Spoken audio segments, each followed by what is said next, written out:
많은 분들이 0의 선을 기준으로 매매를 많이들 하시는데 0의 선에서는 가짜 신호가 굉장히 많이 발생을 합니다. CCI가 위아래로 자주 오가다 보니까 진입과 청산을 반복하다가 작은 손실이 누적되는 경험 다들 한 번씩 해보셨을 겁니다. 반갑습니다. 영상을 시청하시기 전에 구독과 좋아요 부탁드리고 해외 증권사를 사용하시면 나스닥 한 계약 기준 140만원, 최소 준거금 14,000원부터의 선물 거래가 가능합니다. 글로벌 1,800만 다운로드 수를 기록한 메타트레이더 5와 함께 해외 증권사에 대한 자세한 내용은 댓글 혹은 더보기란에 셀프 계좌 개설 영상을 참조해 주시기 바라겠습니다. 자, 오늘 준비한 주제는 바로 CCI입니다. CCI는 커머디티 채널 인덱스의 약자로 상품 채널 지수라는 뜻입니다. CCI는 굉장히 공격적인 성격의 보조지표인데 단순히 과매수 과매도 구간만 보는 게 아니라 추세 확인과 단기 트레이딩, 변동성 포착까지 폭넓게 활용할 수 있다는 큰 장점이 있습니다. 특히 기존에 RSI나 MACD만을 사용해 오셨던 분들이라면 오늘 이 CCI 활용법을 끝까지 시청해 주시면 좋겠습니다. CCI는 말 그대로 현재 가격이 평균 가격에서 얼마나 벗어나 있는지를 수치화한 지표예요. 즉 지금 시장이 평균 대비 고평가인지 저평가인지를 알려주는 도구라고 보시면 됩니다. 그런데 여기서 중요한 포인트가 하나 있어요. CCI는 RSI처럼 0에서 100 사이에서 제한되지 않습니다. 그래서 CCI는 플러스 200에서 마이너스 200 같은 이런 극단적인 값도 나올 수가 있어요. 그렇기 때문에 단순히 과매수 과매도만 판단하는 것이 아니라 추세가 얼마나 강하게 진행되고 있는지까지 확인할 수 있다는 게 CCI만의 특징입니다. CCI의 세팅 값으로는 기본 값은 대부분의 차트 프로그램에서 이렇게 14로 설정이 되어 있습니다.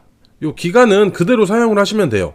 하지만 기준선이 조금 다릅니다. 저는 플러스 마이너스 50을 사용해요. 일반적으로는 0의 선을 기준으로 보거나 플러스 마이너스 100으로 많이들 사용하시는데요. 제가 이렇게 플러스 마이너스 50을 쓰는 이유는 나스닥 선물처럼 하루 변동성이 크지 않은 상품에서 플러스 마이너스 100으로 하게 되면 신호가 잘 나오지 않기 때문입니다. 나스닥 지수는 보통 하루에 1%에서 2%, 많이 움직였을 때야 한 3%에서 4% 정도만 움직입니다. 그러다 보니까 여기서 플러스 마이너스 100으로 설정을 하게 되면 진입 기회가 너무 적어져요. 반면 이렇게 플러스 마이너스 50을 기준으로 잡으면 실전에서 활용할 만한 신호가 충분히 포착됩니다. 자, 이제 실제 차트를 보면서 구체적으로 매매 타점 잡는 방법에 대해서 한번 설명드려 보겠습니다. 먼저 매수 타점입니다. 이렇게 CCI가 상승을 하면서 플러스 50선을 돌파하는 구간이 있어요. 이때가 바로 매수 신호입니다. 이 자리에서 매수 포지션을 잡고 이후에 다시 CCI가 플러스 50선을 하향 돌파했을 때 여기서 청산을 해주시면 되는 겁니다. 쉽게 말해서 플러스 50선을 돌파했을 때 매수 진입, 플러스 50선을 하향 돌파했을 때 청산을 해주시면 되는 거예요. 요번엔 매도 타점입니다. CCI가 이렇게 하락하면서 마이너스 50선을 이탈하는 구간이 있어요. 이때가 바로 매수의 진입 신호가 되는 겁니다. 그리고 청산은 다시 마이너스 50선을 위로 돌파하는 순간에 이 시점에서 청산을 하는 거예요. 즉 마이너스 50을 이탈했을 때 매도 진입, 마이너스 50을 상향 돌파했을 때 청산. 매매법은 아주 간단합니다. 하지만 여기서 핵심은 기준선을 플러스 마이너스 50에 뒀다는 점이에요. 많은 분들이 0의 선을 기준으로 매매를 많이들 하시는데 0의 선에서는 가짜 신호가 굉장히 많이 발생을 합니다. CCI가 위아래로 자주 오가다 보니까 진입과 청산을 반복하다가 작은 손실이 누적되는 경험 다들 한 번씩 해보셨을 겁니다. 하지만 플러스 마이너스 50 기준을 사용하면 이미 어느 정도 추세의 방향성이 확실해진 상태에서만 진입을 할 수가 있기 때문에 즉 애매한 구간을 피하고 확실히 시세가 뻗어나가는 자리에서만 대응을 할 수 있다는 거죠. 물론 이 기준이 100%는 아닙니다. 특히 변동성이 크게 커진 장세에서는 플러스 마이너스 100의 기준으로 보시는 게 더 적절할 수도 있어요. 그리고 중요한 건 CCI 하나만으로 매매 결정을 내리지 않는 겁니다. 이렇게 이동평균선이나 거래량 혹은 다른 추세 지표와 함께 확인해 주시면 훨씬 더 안정적이에요.